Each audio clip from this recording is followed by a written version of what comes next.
வரீங்களா?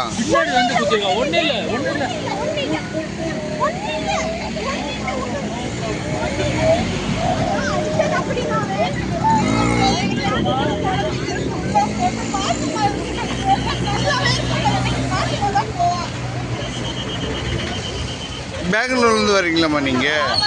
பெங்களூர் தர்காக்கு போயிட்டு இருக்கோம். நான் ஏர்வாடி தர்காக்கு 3 குழந்தைங்க இருக்காங்க. 7 மந்த் கர்ப்பிணி பொண்ணு இருக்குது. அப்படி பார்க்காம கொஞ்சம் கூட இவருக்கு வந்து அடிச்சுட்டு எங்க பையனவே அடிக்க வர்றான். அவன் அந்த டிரைவரா? ஆமா, எங்க பையனவே அடிக்க வர்றான். அவன் போய் கேட்டா எங்களுக்கு நியாயம் கிடைக்கல பாருங்க, நாங்க சும்மாவே இருக்க மாட்டோம். ராயல் பஸ்ஸுடைய டிரைவரா? இடத்துல கர்மம் கொடுத்த அந்த பஸ்ஸுக்கு தெரியல. நாசமா போன குடும்பம் விளங்காம போகட்டும். அவன் குடும்பம் என்னைக்குமே எங்க பிள்ளை குட்டி குழந்தைங்க இன்னைக்கு கிடைச்சிருக்காங்க.